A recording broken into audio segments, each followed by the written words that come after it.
ఈరోజు మా ఇంట్లో మష్రూమ్ కర్రీ, జీరా రైస్. కావాల్సిన పదార్థాలు: 2 గంటల నూనె పోసుకోవాలి, ఎర్రగడ్డ వేసుకోవాలి. ఎర్రగడ్డ కొంచెం ఎర్రగైన తర్వాత అల్లం మసాలా వేసుకోవాలి, 2 స్పూన్లు వేసుకోవాలి.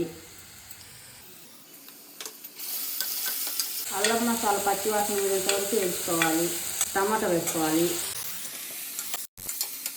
తగినంత కారం పొడి వేసుకోవాలి, 3 స్పూన్లు ధనియాల పొడి వేసుకోవాలి, 1 టీ స్పూన్ పసుపు వేసుకోవాలి, 2 స్పూన్ కొబ్బరి పొడి వేసుకోవాలి,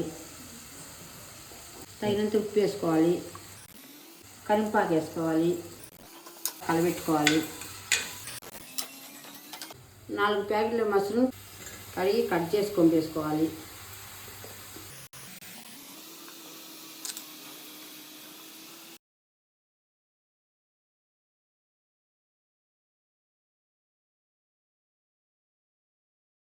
ఒక గ్లాస్ నీళ్ళు పోసుకోవాలి. ఈ నీళ్ళు పోయినంత వరకు ఉడికించుకోవాలి కొద్దిసేపు.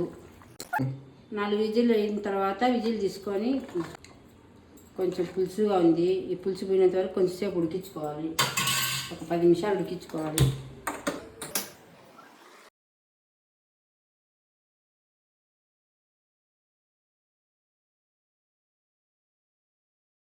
ఇప్పుడు ఉడికిపోయింది, కొత్తిమీర వేసుకొని ఇంకా దించుకోవాలి.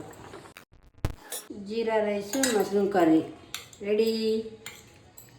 జీరా రైస్ మీకు కావాలనుకుంటే మళ్ళీ వీడియోలో చూపిస్తాను. మీకు నచ్చినట్టయితే సబ్స్క్రైబ్ చేయండి, లైక్ చేయండి, కామెంట్ చేయండి.